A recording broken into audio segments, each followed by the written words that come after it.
I'm starting recording, so let's go into the class.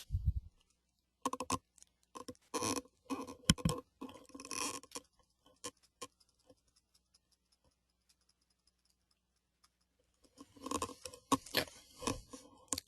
So today I will be discussing majorly on programming fundamentals rather than Java or anything. But we have seen that there are two kinds of languages. One is procedural, one is object oriented, and one is compiled, and another is scripted. Another is scripted. Okay, and then there is platform dependent and platform independent. Okay, platform dependent and platform independent. Platform independent. Okay, all right. So let's really go into some programming, and we will try to understand how to really write programs and everything. Okay, in procedural programming there are no classes. In object oriented programming everything is a class. So first of all, everyone open their Eclipse. You should have your Eclipse set up by now. Eclipse is the way, like, is a IDE we will be using for doing our programming from now. Does everyone have Eclipse set up on your machine? Does everyone have Eclipse set up on your machine?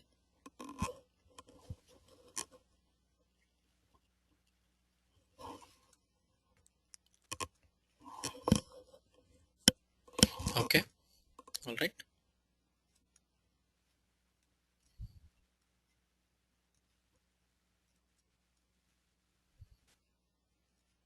Okay, please do that. This is very important. Okay, by having Eclipse, um, it will be very easy to program, and it is very easy to understand programming too. Okay, so in Java everything is a class. Okay, means in object oriented programming everything is a class. Class represents entity. See, for example, if you have a software Word, this is a document. Document is an entity. Document has size. Size is a attribute and an entity. So if there is an entity, there are attributes to entity. Agree? There are attributes to entity. If there is an entity, there are operations to entity. Okay. So what does it mean? For example, let's say there is a class called account. Account means like a bank account. Tell me attributes of a bank account. Tell me attributes for bank account. Account number, account balance. Anything else?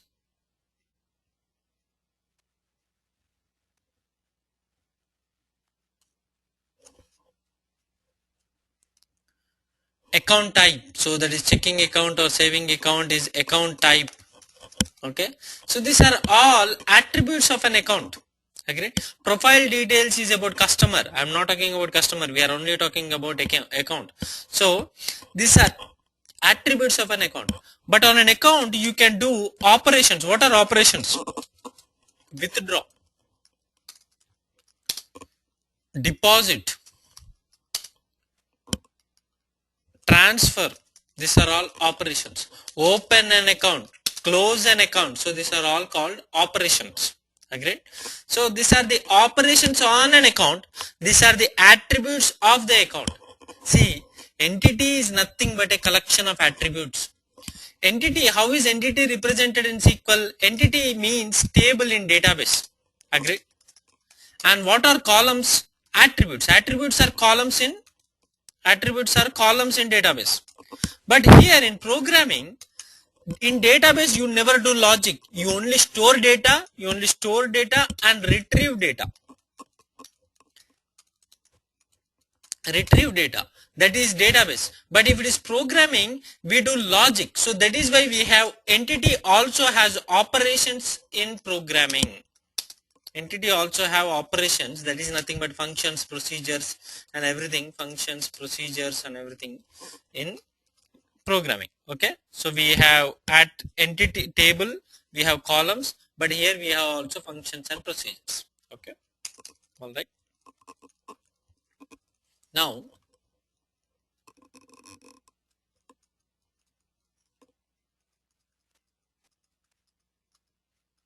Yeah. Everyone, see, once you open your Eclipse, you need to create a class. These are the basic steps from now we will be doing for a while. Okay. Okay. If I open a class, I'll I will create a class and I will say this one as program 1. Okay, this is like program 1, and you should include public static void main method inside that. See, so this is the structure. These are called comments. These are called comments. Everything else is called comments. So now I will explain this for you. So how does a Java program look like? Everything in Java is a class. See this one, public class program 1.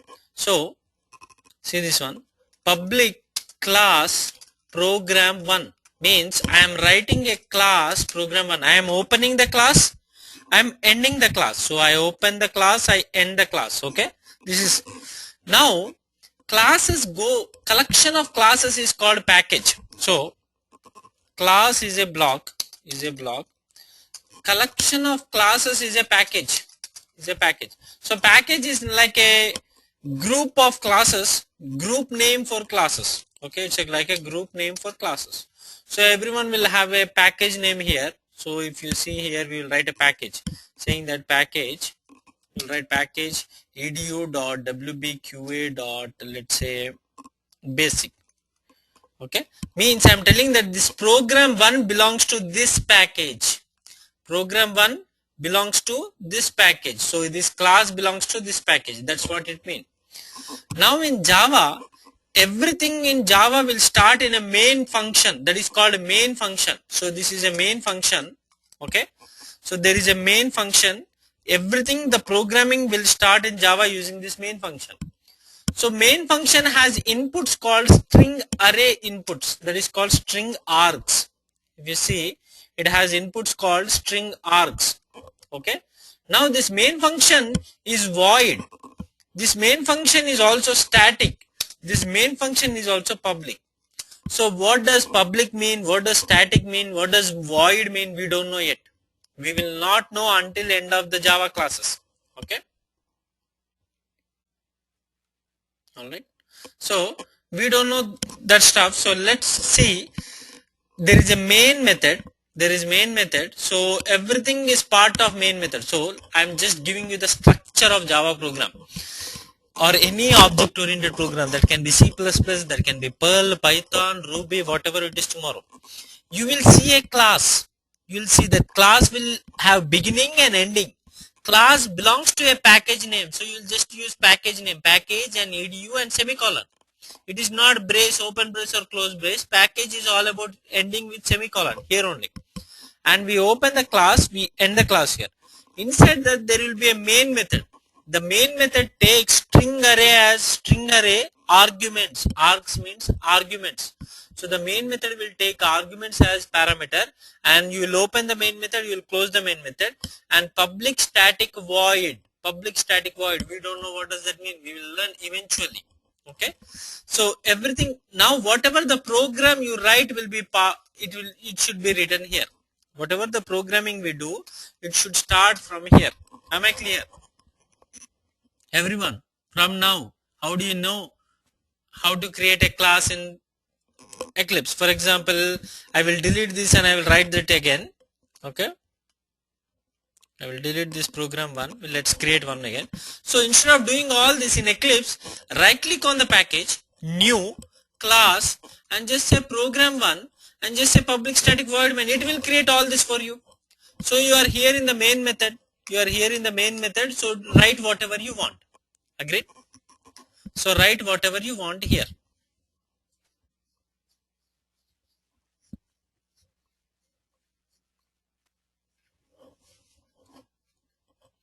Alright, is everyone clear with this? See, it will take time for you to understand class, package, main method and everything, but we will get it. First we have to start programming to learn programming. You can't learn programming without programming. So you have to program without knowing at least once. Are we good, everyone? What is this one? Very good. This is nothing but a comment, some comment like, this is my first program. Okay, like that. Okay,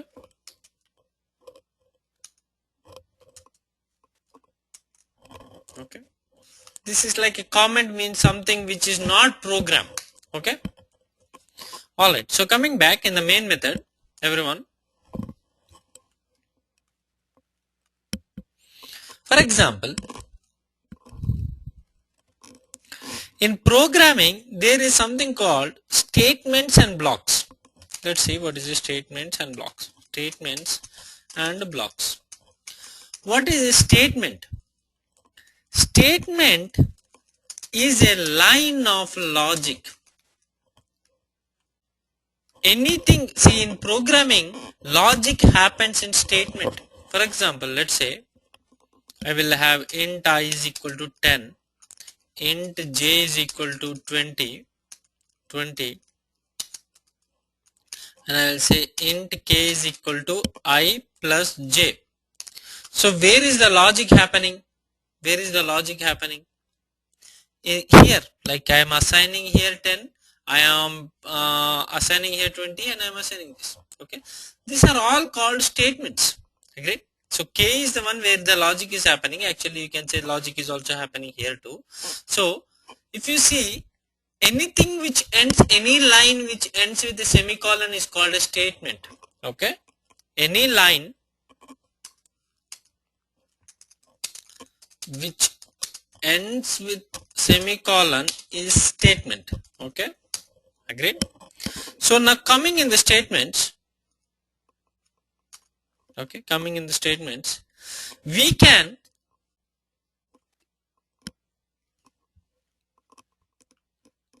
do logic with statements. Okay, logic with statements. Okay, there is one more thing I need to tell you. There is something called block. Block is nothing but set of statements.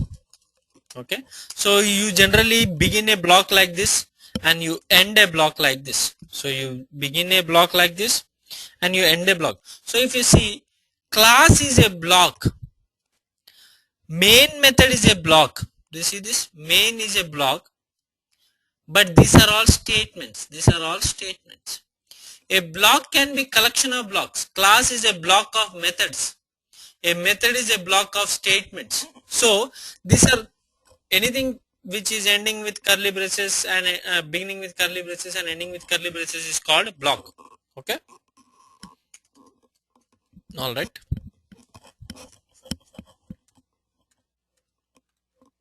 Yeah. So next thing,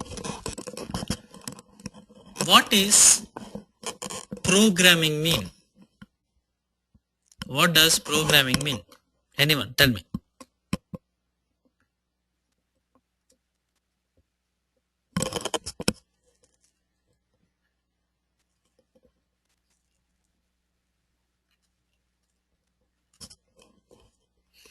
Anything which does logic and operation, set of instructions.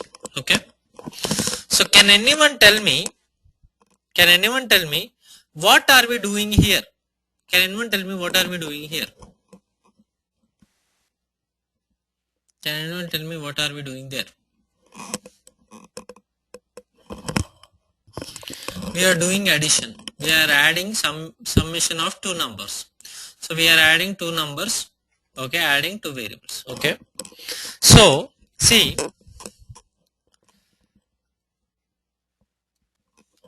logic. How do we derive logic? Logic executes, see, for example, let's say there is 1 and 2 and we add it to make sure we get 3. 3 is a information, right? We want to get information, so we do logic on what? On data. Agree? So in programming, data is important, right? See, we do logic on data. We don't do logic anywhere. Like, we need data to do logic. If there is no data, there is no logic. Agreed? I need to apply logic on something, that is data. So in databases, data is stored in tables and in rows. How is data stored in programming? How is data stored in programming? Everyone tell me. How is data stored? Variables. These are called variables. Agree? So these are called variables. See, remember you created columns and tables and everything in a variable. In programming, this is called variable. A variable is nothing but it is varying. The information in it is varying by what? Logic. Agreed? So it's nothing but, so for example, we know that if I create a table, it is stored in database. If I create a variable, where is this created? If I create int I equal to 10, where is this getting stored? So in RAM, yes, in current memory, RAM. So when I run this program, this I is created in 10, this I is created in 10, sorry, this I10 is created in RAM, and this J is created in RAM, K is created in RAM. But once the program ends, is the I, J, K are deleted from RAM? When the program starts, I, J, K are created. When the program ends, are they deleted automatically? Are they deleted automatically? Yes, they are deleted automatically. So if the application, see for example, I opened GoToMeeting application and I'm recording, I'm doing share screen. If I close that, automatically everything is gone from RAM. If you shut that application, everything is cleared from the RAM of that application. If that is still there, then there is memory leak. Agreed? So we are not talking about memory leak here. So generally it should cleared. So when you run a program, when it sees this line, that integer is created. So coming back, variables. Okay, variables. See, I created an integer I created an integer j. Who means variables belong to a type. See, when you created a table in database and you want to create a column, for example, employee ID, what did you use? Employee ID, you used integer for employee ID. And for example, employee name, what did you use? You used varchar for employee name.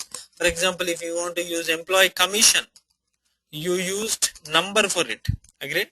So you used number for it. So what are all this? These are called types.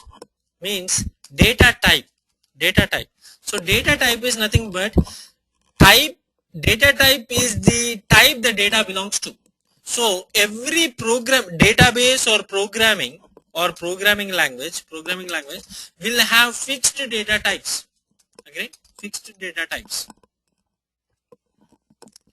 So every programming language and databases have their data types. So similarly, when I'm saying it is an int here, what do I really mean? What do I really mean there?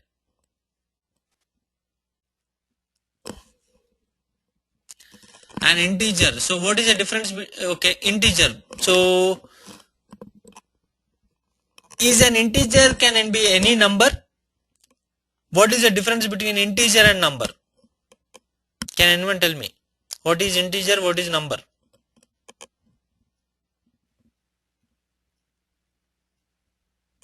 Yes, integer means no decimal value. It's whole number. Integer can be negative and positive, but it's whole number. Okay. Alright, perfect. So, but number can be decimals and everything too. Okay. It's not whole number. It doesn't have to be whole number. Okay. Very good. So coming back. So every language will have data types. So for example, Java has int, Java has let's say character, Java also has like string and all these data types. So if you see here, when you are declaring a variable, declaring means you are defining a variable. When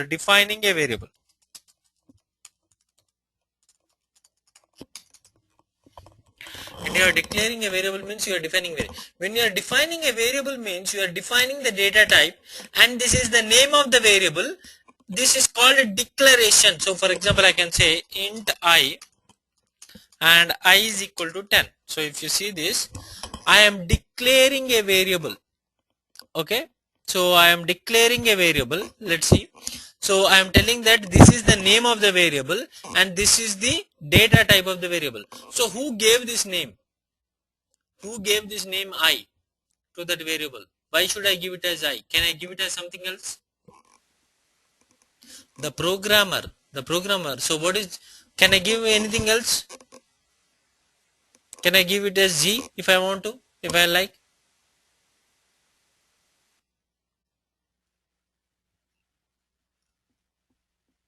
Yes. You can give it as like anything you want. So that is called identifier. Okay, I will explain it again.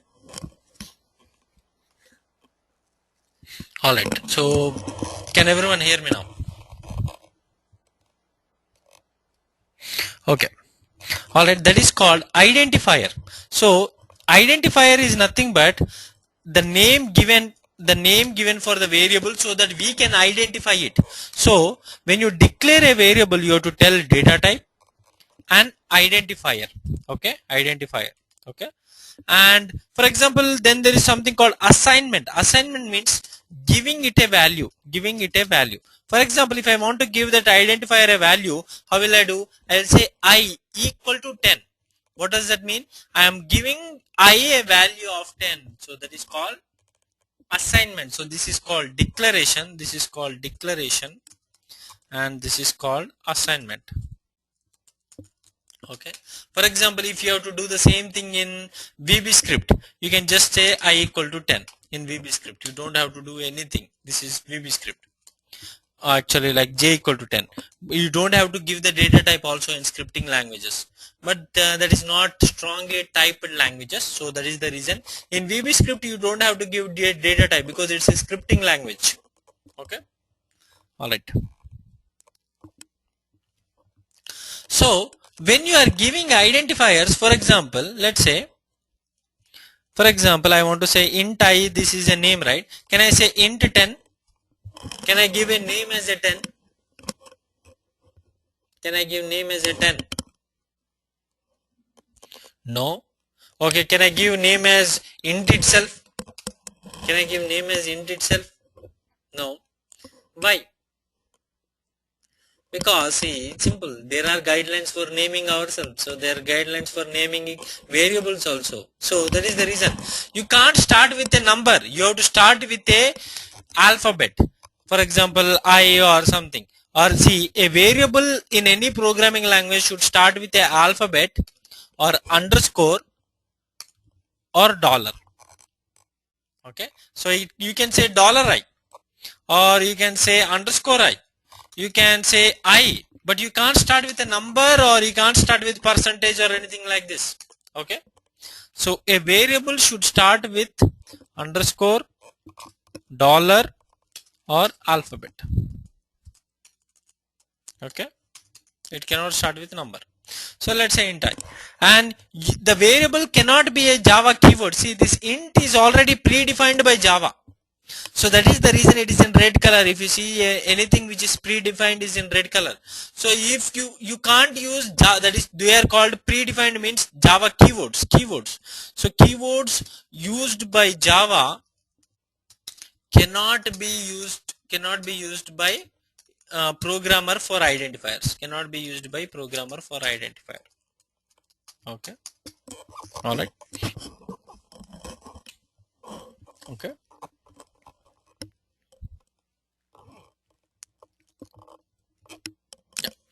So if you are saying that anything which is used by Java cannot be used, okay, anything which is used by Java cannot be used, we need to know how many keywords are there in Java. How many keywords are there in Java? Can anyone tell me some keywords of Java? Anyone? Can anyone tell me some keywords of Java? Public, class, int, main, static, void. These are all in our program. If you see, these are all in our program. And you can also say package. Okay, if, do, new. Very good, keep it coming. Default, really default, yeah, default is also keyword. Yes, Very good. Public, private, class. Array is not a keyword. Array name is not a keyword. Static, default, int, new, do, while, else, private, for, string, go to. There is, yeah, go to, I don't know. Yeah. Character, double, extend, float. Wow, enough. I know that you all got it. Break.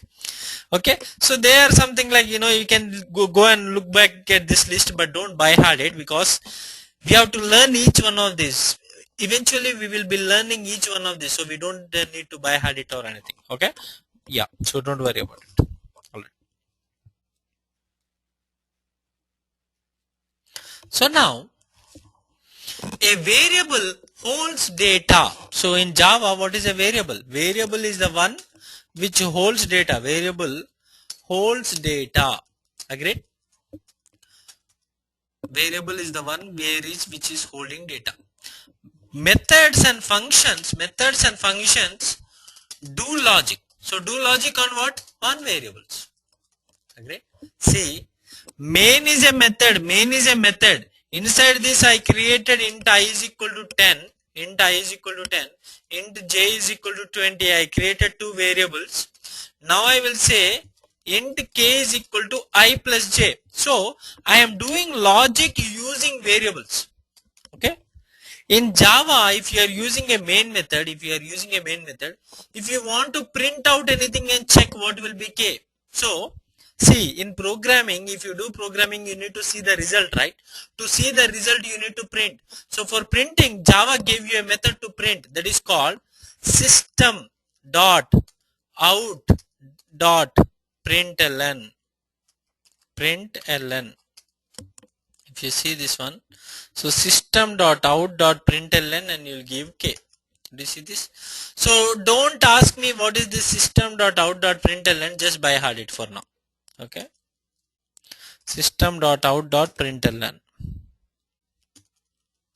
Okay, so in system, if you see, s is capital, everything else is small. So I want to print what is the value of k, and if you want to run this program, go and click run here, and it will ask you, do you want to always save resource before launching? Yes, because just save it before running.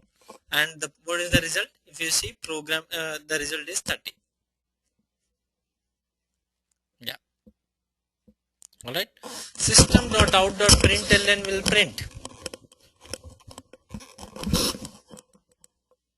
Okay, all right. So coming back now, so we have done logic and we have seen the result. So now in all our Java programs, we will be writing main method and we will be printing using println. Remember that. Okay, don't we have to compile it? Very good, Rani. Actually in Eclipse, while we are typing only, it will compile. If you see here, there is a red line saying that compile time error. So it will automatically compile while we are typing only. So we don't need to compile in Eclipse. Very good question. All right, let's move forward. See, in real world, there is so much of data. Agreed? We are doing programming to represent real world. For example, if I am creating a Bank of America application, what I mean, there is a bank outside and people are doing transactions, and we are simulating using software. Agreed? So that is what we are doing. So we are representing the information using software, same information using software. So that is how we create applications. So now let me ask you this: how many data types are there like this? How many data types we need like this? See, data can be integers. Data can be what?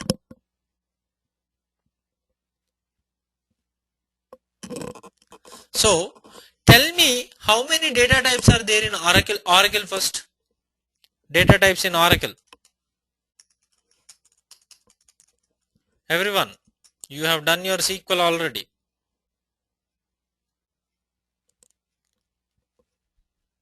Character, integer, number, varchar, date, There is no float in Oracle. There is a number only. A date. Anything else?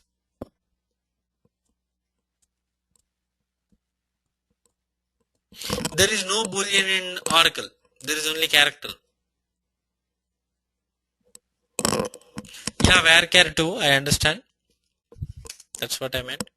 There is no long. Okay, coming back. See, everything is part of number. Either there is a character or there are. See, can you define me how many types of data is there in real world? In real world, there are 4 types of data. That is called, one is called textual. Textual data means, for example, a single alphabet is called character. Anything more than that is called varchar.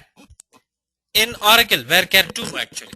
Similarly, in Java, a single character is called character. Actually, it's small c. Let me do one thing, because as I am coming to programming, I need case sensitivity and everything. So I will write notes from in text pad rather than the Word. The reason is, Word will always try to capitalize and everything unnecessarily, because we don't want format here. Programming is not about style, it's all about actual presentation. Okay, so textual data in Oracle is like character and varchar 2. In Java it is like character and string. We call varchar as string, character as character, small character, everything is it. See again, if you write in programming string and string, is this same? Is this same in programming? No, it's not same. In database it might be same. In database it might be same, even though you create a column with small string, big string, it is same. But in programming languages, 90% of them are not case sensitive. Sorry, they are case sensitive. Okay, they are not case insensitive. So it is not same. So when I say capital S, it means capital S only. Okay, when I say small char, it means small char only. Okay, there is no, agreed. So that is textual data. And then there is numerical data. Numerical data means it's all about numbers. Numerical data can be divided into integral data and decimal data. Integral data means integers. In database there is only integer in database, but in Java we have 4 things. One is called byte, one is called short, one is called int, another one is called long. So for just integers we have 4 data types in Java. What is that? Byte, short, int, long. Agreed? For decimal data we have only number in Oracle, but how many we have? We have here double, actually float and double. Okay,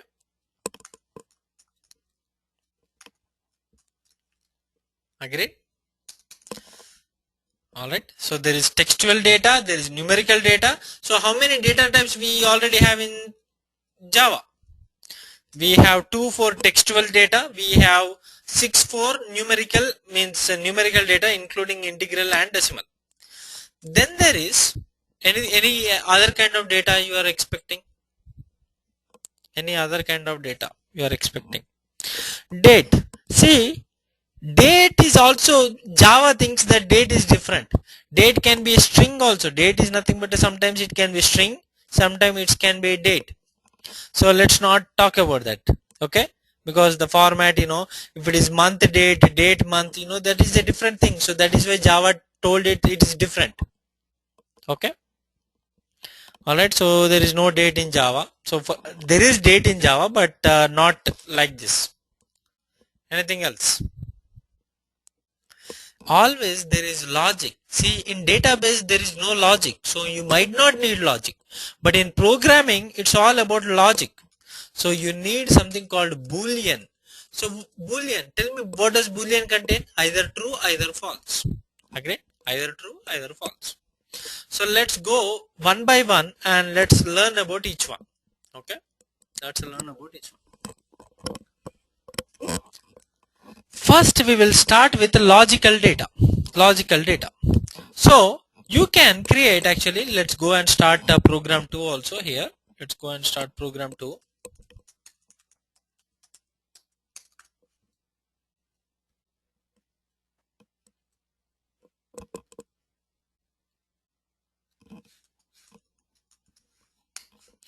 And whenever you are in a program, if you press Ctrl Shift F, it will format it nicely. Ctrl Shift F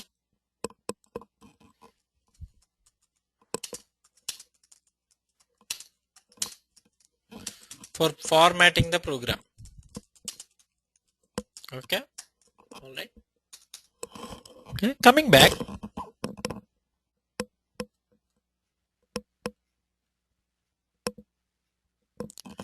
Give me one second. Yeah. Coming back. So let's create a program 2.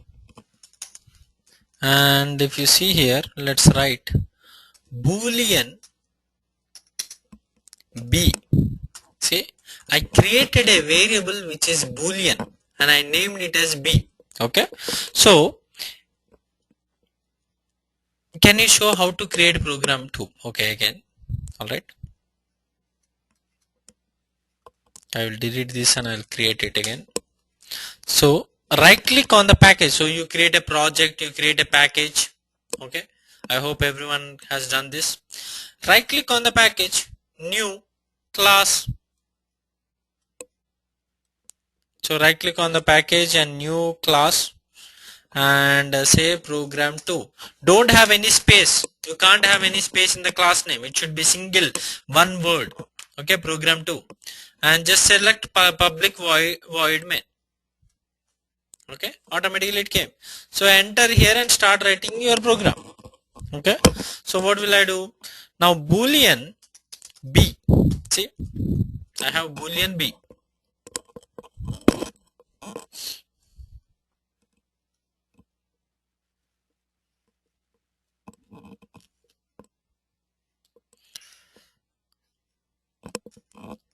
Logical data, boolean is the one which is the data type for logical data.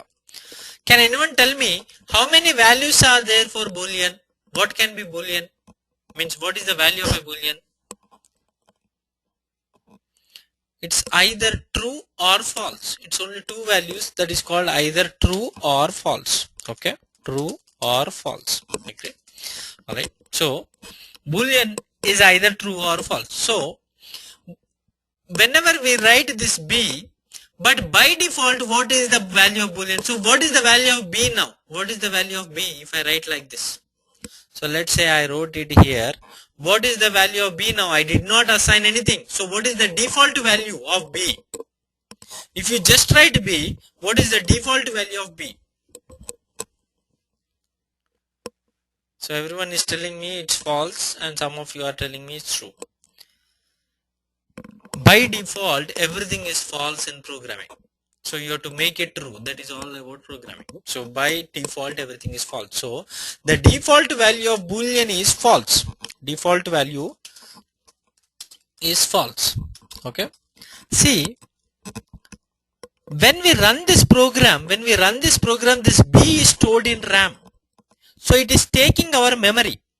When it is taking our memory, how much memory will it take to store this boolean? How much memory it will take to store this in boolean? How much memory is needed to store a boolean? See, the boolean value will be either true or false. Only two values are there, true or false. Only two values. Okay. How much memory is needed to store a boolean? So 1 byte, 8 bytes. So for example, I will say I have 8 bytes. So 00000, like let's say 8 bytes means, because everything is bits and bit, everything is a bit there. So this is 0. This all zeros means true. All ones means true. All zeros means false. Why do I need all these combinations then if I only have two values? If I have only two values, why do I need 8 bits or 1 byte? Why do I need 8 bits only if there is, I only need 1 bit. 1 bit, because false is 0, true is 1. That's it. I don't need that many bits. So what is the size of boolean data type in memory? What is the size of boolean data type in memory? What is the size? It's 1 bit. It's 1 bit, not byte. Byte is 1 byte is 8 bits. 1 byte is 8 bits. Okay. Yeah. All right. Coming back. Now let's go to numerical, or let's go to actually textual. Okay. Textual. Okay. Textual. So character represents a single alphabet, or or a number or something. Even one is an alphabet too. Suppose sometimes you have to write, like for example, if your email is there, let's say white box QA1. Here one is not number, it's a character, right? And at the rate is a character. Gmail is dot is a character, right? So dot, at the rate, and everything. So how many characters are there? How many characters are there?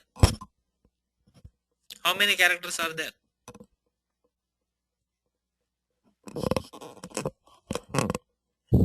I'm asking about how many total characters are there. You can look at your keyboard. Keyboard is all about characters, right? I'm not talking about only alphabets. So numbers, even a at the rate symbol, even space, enter. All these are backspace. All these are characters too.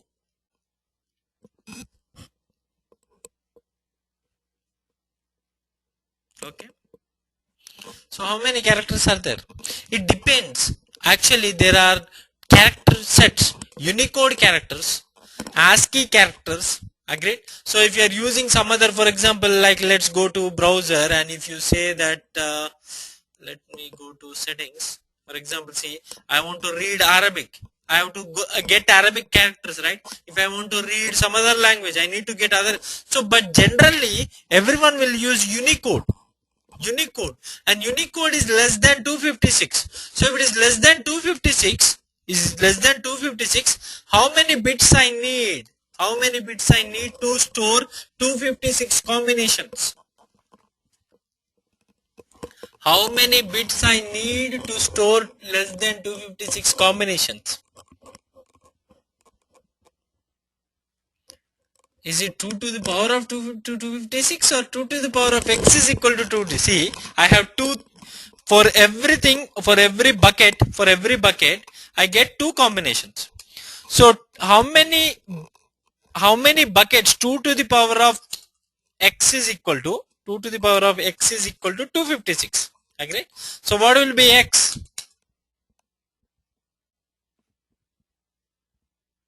Yes, it's 2 to the power of 8. So I need 8 bits.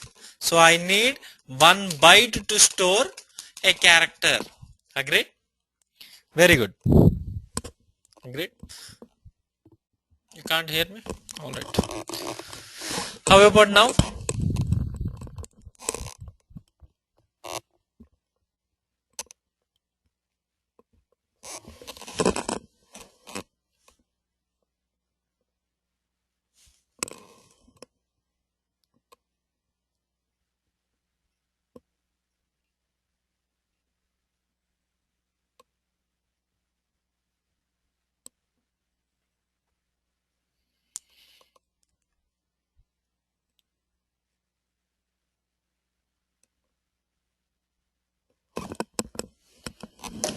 Okay. Alright, 1 second. Alright. Okay. So 8 bits.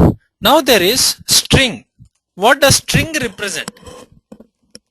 A string can represent a single word, single alphabet, or a line, or a sentence, or a paragraph, or a book, or a page, or it can be anything, everything. So is there any limit for it, for a string? Is there any limit for a string? No.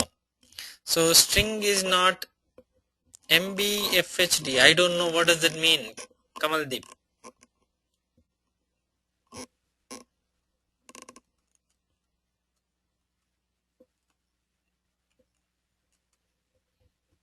Okay, okay, no problem. All right.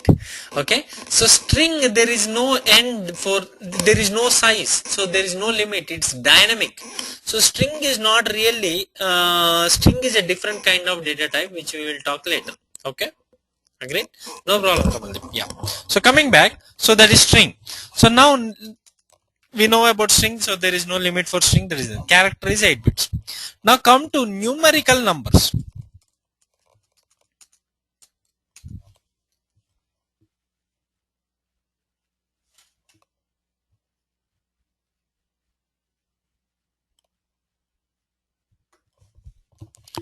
Numerical numbers. So coming to numbers, let's start with integers. Okay, see, for example, see, when we are doing numbers, there is no limit for numbers. But if you are really looking at applications, for example, see, number of candidates in a batch, number, see, integers can be huge. There are like, you know, it can be, it's a vast set of numbers, right? So when you have this one, remember, for example, if I have to, for example, someone wants only numbers from 1 to 10, someone wants numbers from like up until million, so we need choice. So if there is a huge set, we want choice, like we want small numbers, we want medium numbers, and we want a huge number. So that is the reason integral numbers are divided into four categories. One is byte, another is short or small. I think it's small. I think it's short only. Yeah. Okay. All right. Then there is int, because C sharp has small. That is the reason I always get confused here. Okay. Sorry. Int and long. See, byte is numbers from minus 127 to 128. What does this mean? It's nothing but 2 to the power. It only 2 to the power of 8. So it is 8 bits, 8 bits. So total 256 numbers. If it is total 256 numbers, they will start from minus 127 to 0, and there will be 0 in between, and until 128. So it's nothing but from 0 128, and from like 0 to minus 127. So this combination is called 256. So the byte is 8 bit. So when you, for if you want only small numbers, you will use byte. Short is 16 bit. 16 bit. I think it is minus 10232021 okay, so that is 16 bit. Int is 32 bit. Int is 32 bit. It is like a huge number. Okay, and long is 64 bit. For example, if you want to store a billion, that is long. For example, someone in our bank has a account balance of 1 billion. So what will be the data type of our account balance? Will it be integer or long? Long, because we need to store 1 billion in the memory. Agreed? So that is 64 bit. So depending upon the size of the numbers you got, you can choose out of this 4. Okay, int is the default one. Int is always default number. Int is default of integers. Okay, then there is decimal type. In decimal, they are divided into float and they are divided into double. In float is nothing but 32 bit, okay, and double is nothing but 64 bit. But remember, in decimal, for example, there is a decimal number. Let's consider this 32.234. We need bits to store this.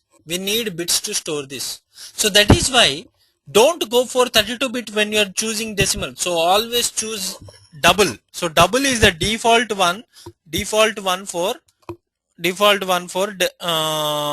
decimals. Okay,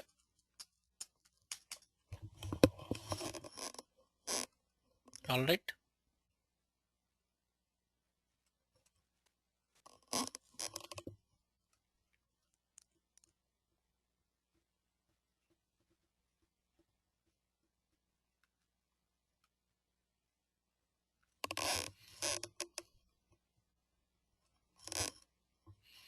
Okay, any questions until now?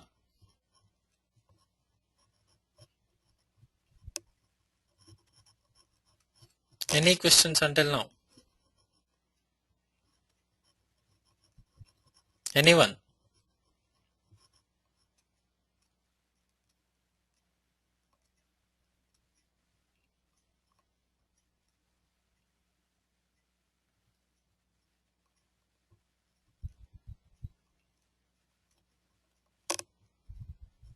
Okay, all right. So let's write a small program. So we'll say boolean b is equal to true, and let's say string character c is equal to, like, you can give single quote. See, character is single quote in Java. Character is always single quote. Okay, so you can give small a, or you can give capital A, or you can give number one, or you can give comma, or you can give this one, or any character, you can give space. Agreed? So I will give the default character is space. Okay, and the default boolean is false. Now I will say string s is equal to, for example, I want to know, like, I want to write whiteboxqa.com is a very good site. Okay, let's say I want to write this down. String is double quote. See, character is single quote, string is double quote. Okay, so what is the default value of string? Default value of string is nothing. Okay, so coming back, let's go for now integral. Byte b1 is equal to, you can't put 1000 in a byte. See, I am trying to put 1000 in a byte, it won't go. You can put only 100 or 127, so I want to put 127, it will go. And let's say short s1 is equal to, let's say I want to put 2000 in it, it won't go. Actually, let's say 9000. Oh, short is 10,000. Hold on. Really? Yeah. It doesn't go. So I don't know what is the limit of short. Maybe I forgot actually. Like, it's 2 to the power of 16 to 2 to the power of minus 15 minus 1. Okay. So you can say, like, for short, I will use 9000. Okay. And for integer, let's say for I can't use, like, let's say I want to use a more than a billion or something. See, this won't work. So only, like, some. Okay, even this won't work. Okay, yeah, all right. And long L, you can have really good numbers. Okay, even this won't work for long. Okay, actually it will work with capital L. Come on.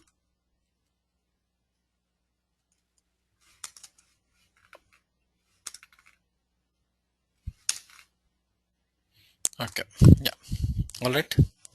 So coming back again for decimals, float f is equal to, like, let's say 32.23,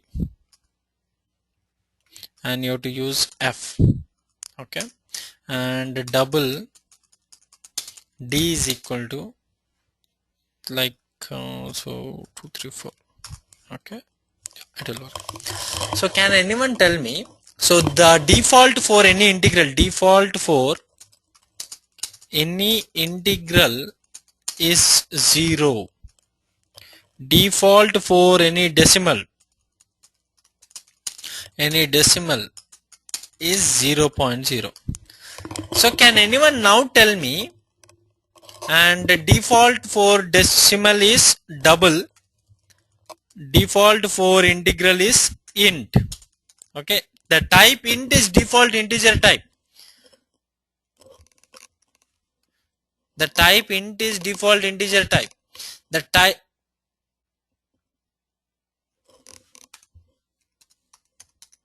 Okay, so default one is integer and the default one is double here. So now I will ask you, why did I write L here? Why did I write F here? Anyone?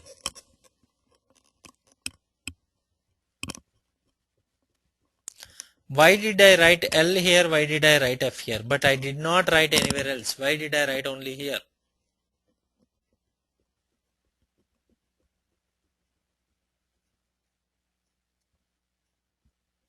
Saying it's long and float to differentiate. No. The reason is, see, if I say int I is equal to 10, int I is equal to 10, by default when you write a number 10, that is integer in Java. See, by default it is integer and you are putting an integer into integer. Okay, you are putting an integer. 10 is an integer. See, by default you write a number 10, that means it's an integer. So can 10 go fit into integer type? Yes.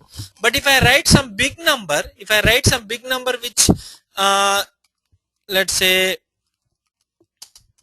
okay, if I say like some big number which integer cannot fit, this number is integer but integer type cannot fit. So that is the reason I am telling this is not an integer number, this is a long number. So don't think this is an integer number. So see, when you write a number in Java, it thinks it is an integer. So if this number is greater than the integer limits, it will give compile time error. If this number is greater than the integer limits, it will give compile time error. That is the reason I put L, saying that this is not an integer number, this is not a floating number. Am I clear?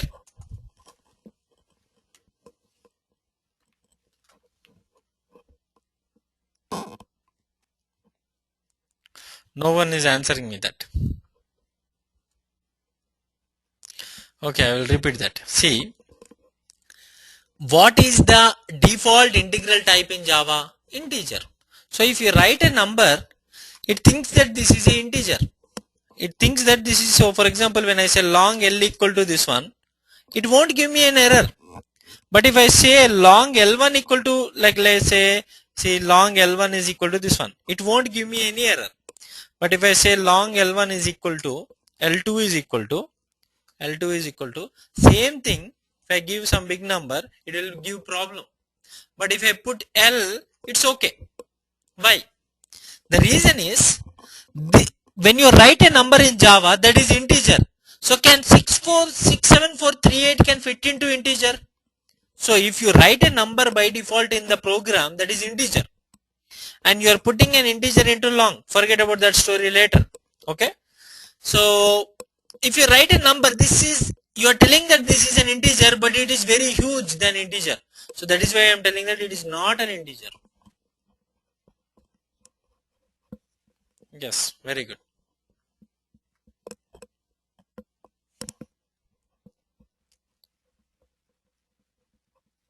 Okay. See, finally this is going into this, that is later. It became long after that. But when you write a number, it is still an integer. When you write a number, it's still an integer. Okay. Alright. So these kind of small things you will get it slowly. So don't worry, but they really make big difference. Okay. Very good. So now we are coming into some crazy story that is called reference types. Okay, so let's see. Alright, so I will try to explain reference types today, but I am not sure how much I can. Okay. Did everyone write VB script in QTP? Did everyone see VB script in QTP? Did everyone see VB script in QTP? Alright. Sometimes we just say I is equal to 10, and sometimes we say set A is equal to description dot create. Agreed? Or sometimes we'll say set F is equal to file system object dot create. File system, or let's say scripting dot create object,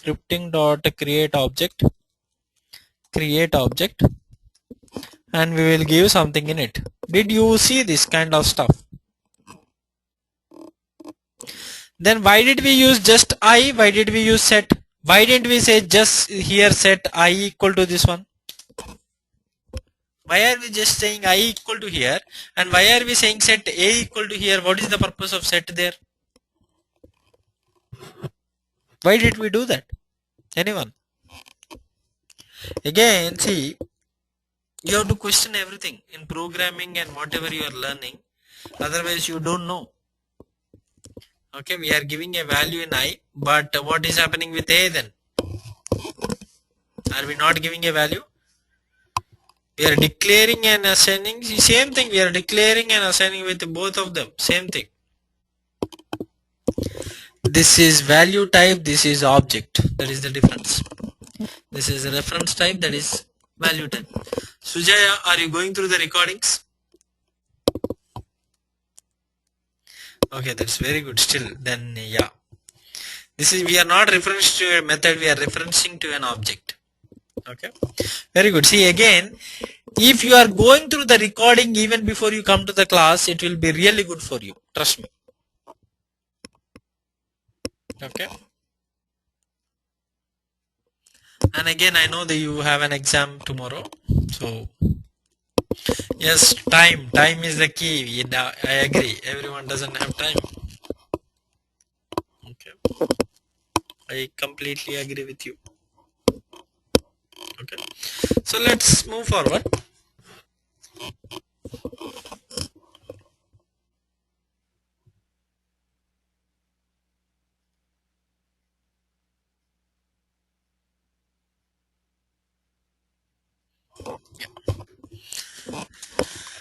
Data types are divided into two categories.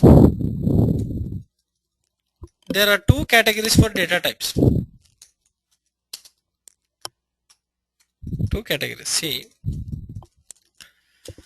remember, we know that there are so many data types now. We have seen so many data types like Boolean, we have seen integer, we have seen character, we have seen byte, small, long, double, float. So these many types, and we have also seen string. Agreed? These are there are these are the types we learned now. So these are the data types available in Java. But data types can be divided into two categories. There are two categories of data types. One is called value types, another is called reference types. Okay, reference types. What is a value type? What is a reference type? So think like value type is like a cash. Reference type is like credit, or let's say credit card or something. Credit card or something. Okay. So now value types are values which hold values. Values hold values. References hold handle to the value. Am I clear here? Anyone? Okay. So let's look like this. For example, if you have cash in your pocket, okay, if you have cash in your pocket, you are carrying the value. So whatever is in your pocket is your value. If you don't have anything, for example, you are not allowed with a value. So you have to have some cash in your pocket, so to come to a party or something. So without value, you can't be accepted. So value types are values. They cannot exist without value. This is very confusing, right? Okay. Reference types are not values. They point to values. Okay, let's cut the story and let's go to something. Okay. Yeah. See, I will write a program 3 now.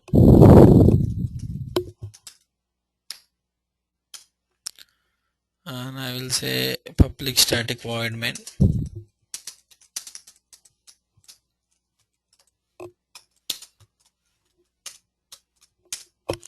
Okay, public static void main and this one. Okay. Now coming back, as I said here, int I is equal to 10.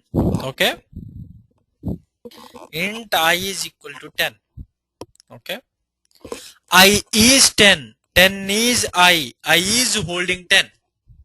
Am I clear? So let me write this value here. So let's say int I is equal to 10. See this one, int I is equal to 10. Agreed? So if I don't give 10, what is the value of I? If I don't give 10, what is the value of I? Anyone? 0. There can't be nothing. 0. I is 0. I is 0. So I has something in it. I cannot exist without having something in it. Am I clear? Even though you don't give, there is something in it. That is 0. So I cannot exist without having something in it. Because simple. How many bits is integer? How many bits is integer? Tell me. How many bits is integer? How many bits? 32 bits. Very good. 32 bits is integer. So when we have 32 bits, see, you have 32 buckets. Can you say, can you leave without, can you say that, I won't fill the buckets now? No. You have to fill either at least zeros. That is nothing but 0. But if I say I equal to 10, see, if I 0 means what? 32 zeros. What does 1 mean? 0 0 0 0 0 0 0 0 1 0. Remember? What is 2 mean? Right? Agreed? So this is how it goes on. Agreed? So if I put one, if you don't give anything, all the bits are 0. That means I is 0. If I give something, that will be converted into binary and it will be put into the 30 bits. So can I exist without value? Can I exist without value? No. I cannot exist without value. So those are called value types. So value types, all this, everything whatever I told until now except string. String is not a value type. All these are called value types. These are called value types. Agreed? Agreed? So now let's come to memory. So let's see how this looks in RAM, your RAM. In your RAM, actually not in RAM especially, like in your programming memory. So there are so many kinds of memories, and there is programming, actually program memory. Okay. See, this is your RAM. Think like this is your programming memory. In programming memory, there are two data structures. One is called stack, one is called heap. So did anyone hear about this stack and heap before? Stack, heap. 10 years back. Wow, very good. So now we will revisit it. See, nothing changed in this 10 years. Still it is stack and heap.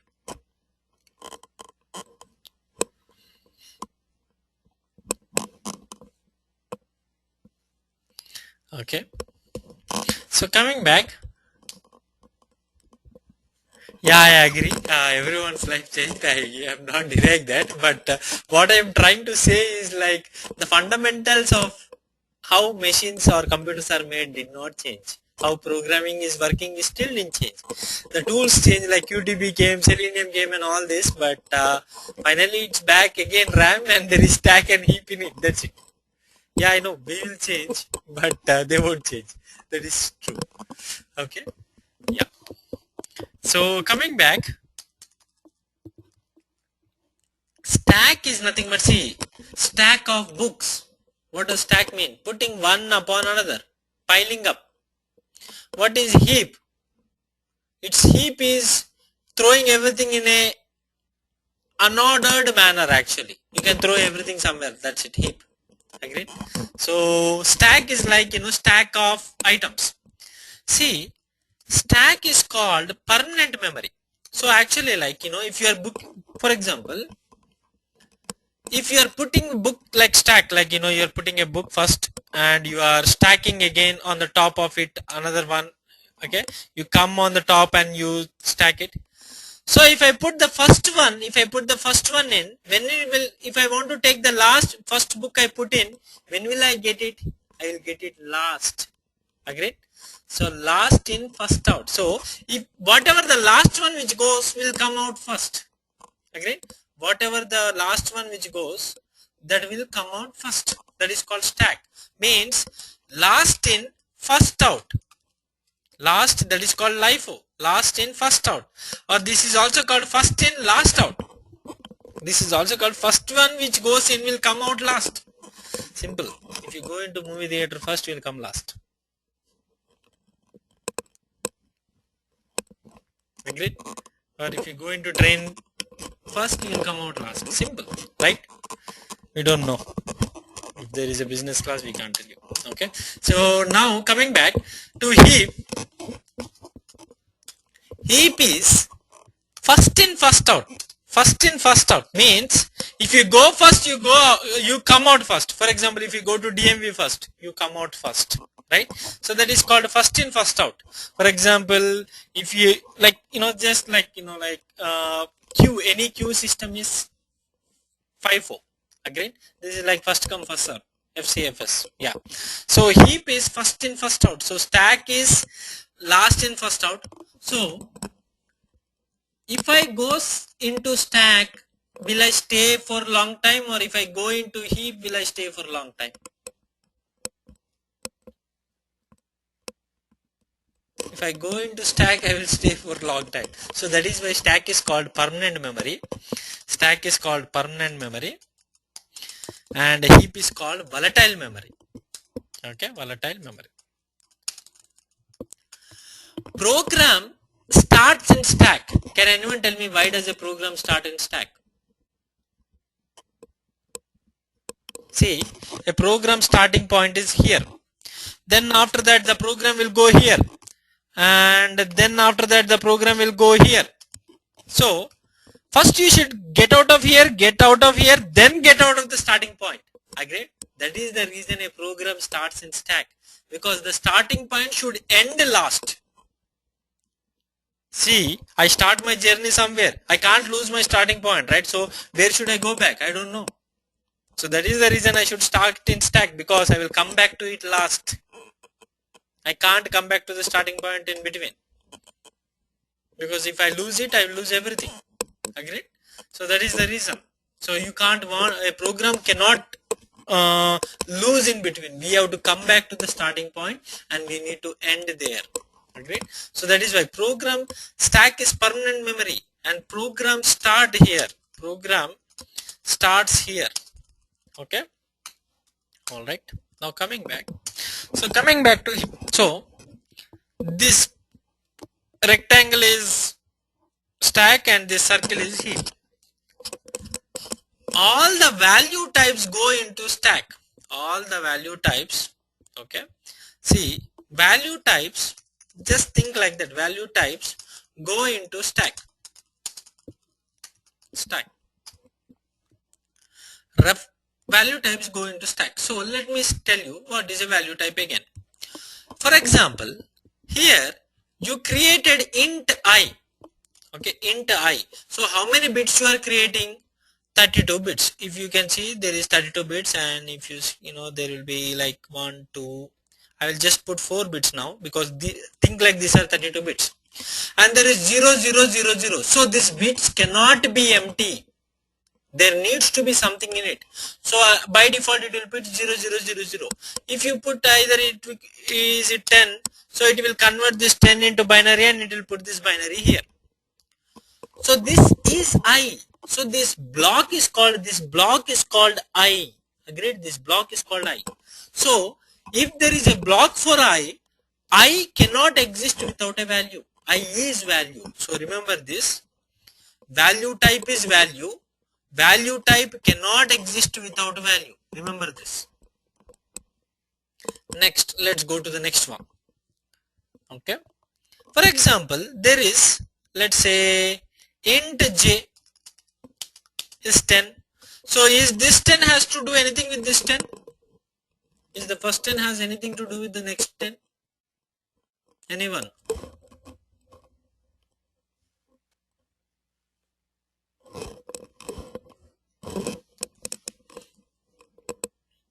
Is the first 10 has anything to do with next? Yes, very good. No, no, it has nothing to do, as we know. So there is another block. See, j is another block, so it's another variable. It's another block. So we have 4 things here.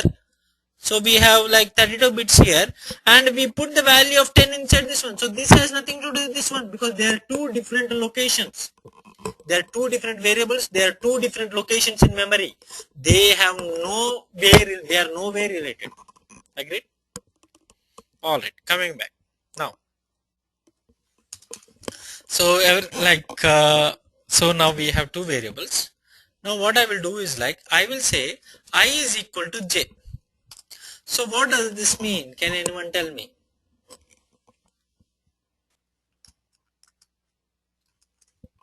What does this mean? I equal to j.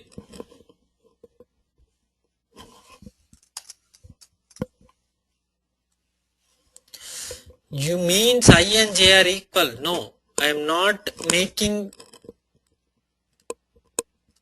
See, I am trying to give you more fundamentals, even though I am trying to go slow here. The reason is because this is very much fundamental. If you understand this, in future everything will be simple. See, if you can think like a program, you can do anything with the programs. Okay. All right. Value of I equal to means, are you putting I value in j or j value in I? So let's say actually this is 11, this is 12. This is 11 and this is 12. So will I and j are 12 or will I and j are 11? You tell me. So we are putting j value in I. Agreed? So the right one, we take the right one and put it in I. Agreed? So we are, so always left one will change. Right one is the giving. Right one is giving, left one is taking. Agreed? Left one is changing. Alright, so coming back. So what is happening is, we have I, we have j. Agreed? We have I, we have j. So what we take is, we take all the bits, we copy them like, you know, some 0, 0, 0, 0, 1, 0, 0 something is there. We copy here and we put it in here. We replace all these bits here. So now I and j both are 12. Agreed? I and j both are 12. Now I will say j is equal to, so if you want to see, you can print I. You can, if you do sysout and space, it's a shortcut to print all this system.out.println. So you just do sysout and do space. If you do space like control space, if you click control space, automatically it will happen. So type sysout and then click control plus space together, it will automatically come. Okay, so now I am printing j. So if you see, what is the value of I and j? 12 and 12. Now come back here after this. Now let's do j is equal to 14. J is equal to 14. J is equal to 14.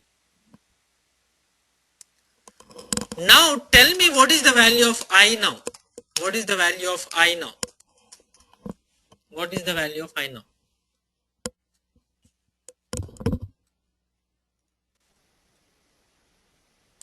So now if j is 14, what is the value of I now?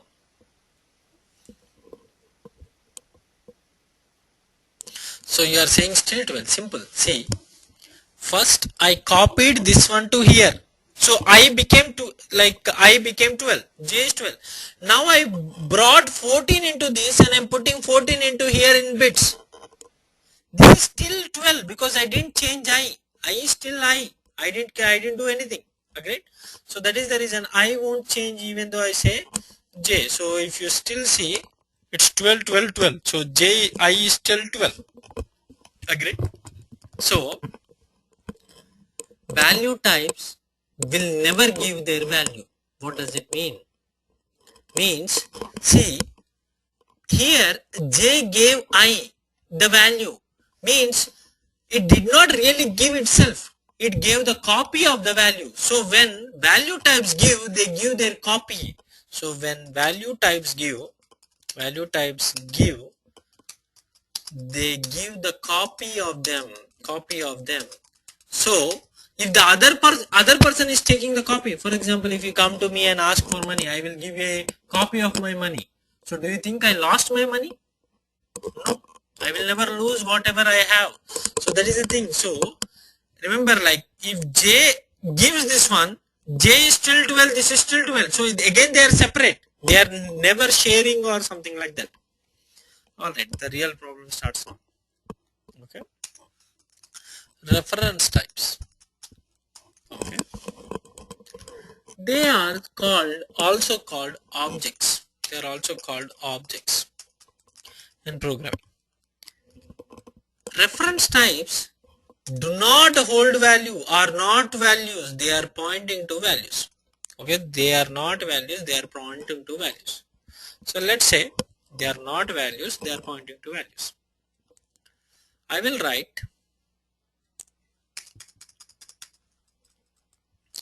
string s is equal to white box QA.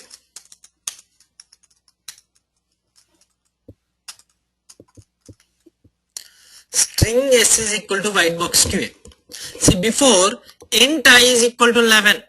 Now I wrote string s is equal to white box QA. So do you think there will be here in the stack, there will be like this, and you will have like w 8 bits and white wh 8 bits and all these 8 bits like this? No, you won't, because this is a string, this is an object. So what happens is, like, value types go into stack, but reference types go into heap.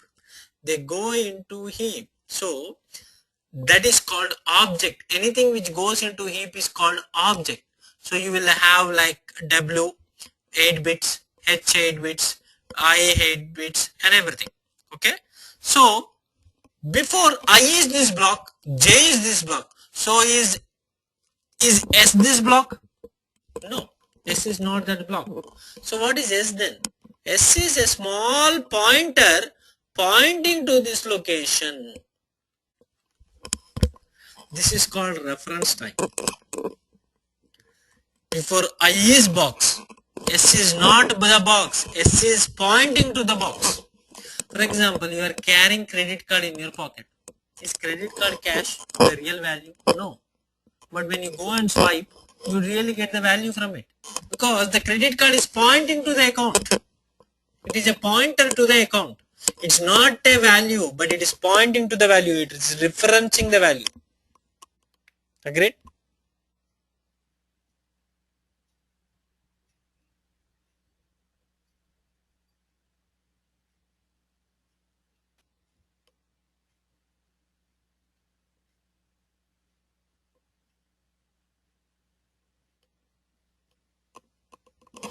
Okay.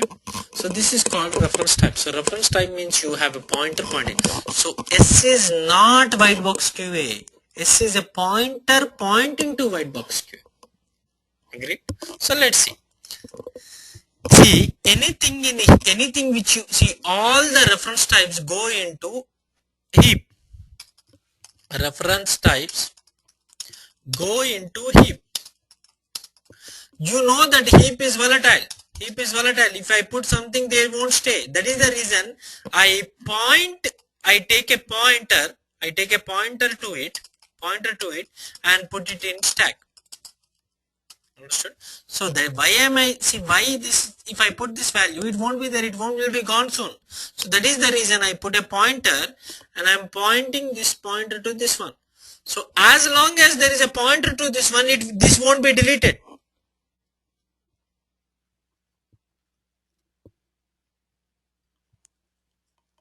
Yes, if there is a pointer from permanent memory into volatile memory, it is still permanent, because the pointer is in permanent memory. So that is why it is still permanent. Agreed. Very good. Okay, now coming back again. So let's see this one. But how? What is this pointer pointing? Is there an arrow in memory to point to that? Is there an arrow in our RAM to pointing to that? No, right? So how is that pointer made then? How is the pointer made? Address. Very good. Lovely. Okay. Yeah. So what happens is nothing but every memory has address. This address of this location is taken and put it into another memory. That is called pointer. See, every memory block, every memory byte has an address. That address is taken and put it into this S. So S is really nothing but, see, S is really nothing but holding the address to white box QA. It is holding the address, that's it. So S is a pointer which is holding the address to white box QA memory location. So these are called what? Reference type. So all this pointer stuff is called reference type. Okay, so they are called reference types. So reference types are nothing but pointer to it, and it is, yeah, so it's nothing but. Now, so reference types do not hold value, they point to value. Are we good? Okay, now let's see this one. String S is equal to white box QA. Now I will say string S2 is equal to, let's say this is S1, S2 is equal to white box QA, small white box QA. So is this and this are same? Is this and this are same? Is this one and this one are same? No. Okay, perfect. Alright. So what happens? There is another thing, another pointer S2, and there is another string block called small white box QA, and we have a string here, we have a string here, and we have many bits here, and this one is pointing to this one. This one is pointing to this one. Agreed? So this is S1, this is S2. Agreed? So now what will I do is like, I will say S1 is equal to S2. Tell me that. S1 is equal to S2.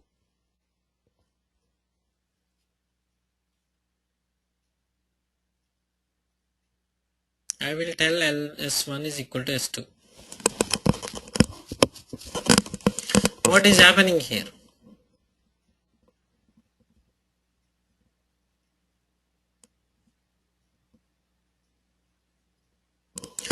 Will it be small white box K or capital white box K? Lowercase or uppercase? Okay, it will be, so if you say here just like how I did before, so I will write S1 and S2. Okay, let's print S1 and let's print S2. Okay, so I will print this. So what is the small white box K? Small white. Now I will say again, I will say S2 is equal to, instead of white box QA I will say WBQA. Okay, just like that. Now tell me what is the value of S1. Now tell me what is the value of S1.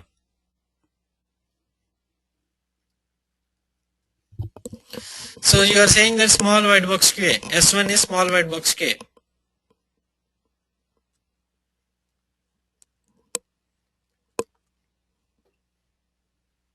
There is no capital.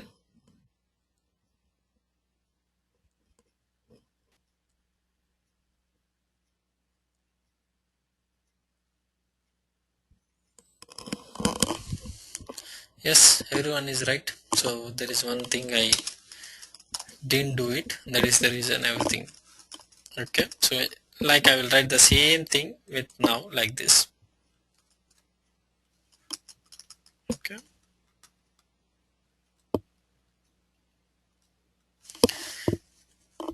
Okay. White box here.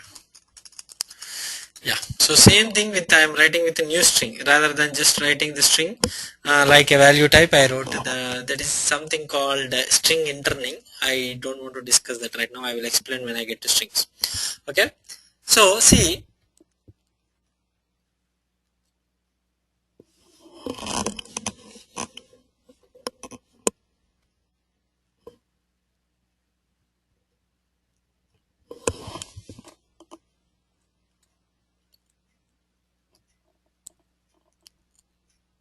S2 is pointing to white box QA.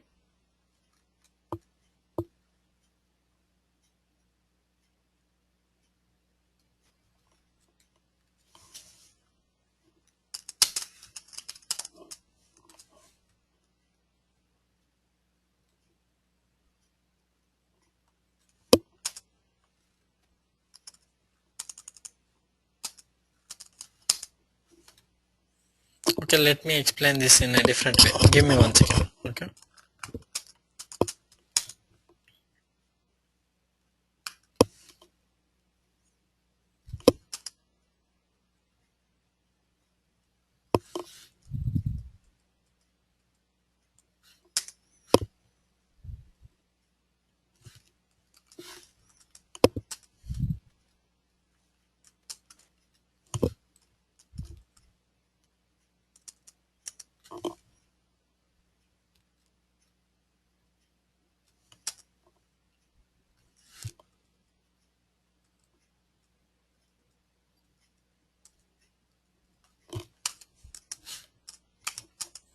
Okay. Alright. So I will explain this again. Please focus here. Alright.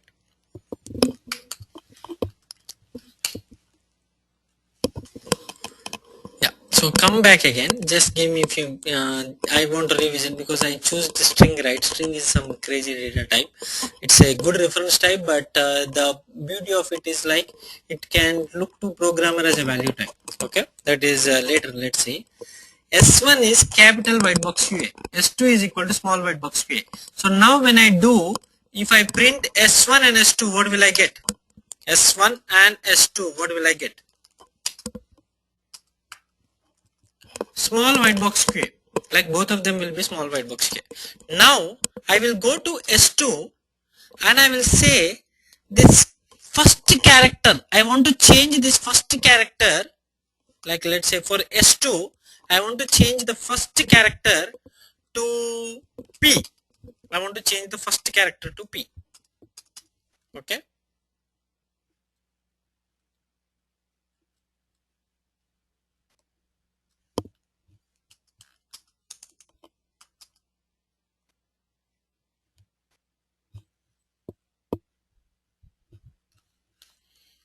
Once again.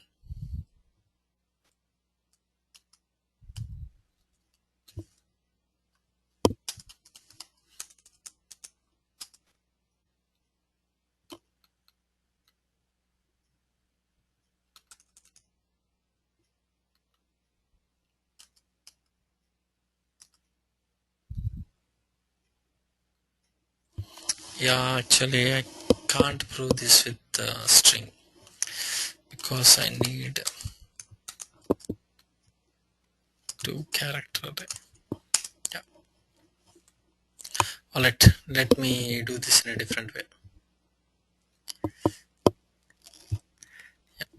So actually this is not really what I wanted to prove. So something came up actually. I shouldn't have choose the string as the data type because I want to show you something which I cannot show you that right now. I think I need to teach you objects, then I can show you. So that's okay, not a problem. So the thing with strings is, see, there is a string which is pointing to this object. There is a string which is pointing to this point. Now I will ask you, can two pointers point to a same object? A single address cannot be copied to two different locations. A single address cannot be copied to two different locations. Yes. Yes. Can there be a pointer? Can there be a pointer? Can there be a pointer without pointing to anything? Can there be a pointer without pointing to anything? Yes. So there is nothing is there in reference types.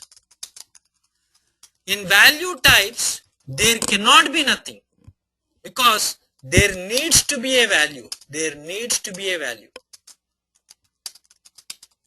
For example, if I say just the same example like S1 is equal to let's say white box QA, I can also say S1 is equal to like let's put string before Yeah, I can also say S1 is equal to null, means this S1 is not pointing to anything. I don't want it to point anything. So there is nothing inside. There is nothing inside. There is nothing inside a pointer. But in the value type there is no nothing. In the value type there is no nothing. Similarly, both S1 and S2 can both point to a single pointer. Agree? So if you go to S1 and change this, it will also change the S2 also. But if you go and change J, I will never change. If I go to S1 and change this, S2 will also change. Sharing is there in pointers. So there is sharing. Means both pointers are sharing a value. So if they share, if we change one, another will change. Okay, another will change. Agree? Alright. So that is the difference between value types. That is the reason we say set A equal to means set the pointer A to point to that object.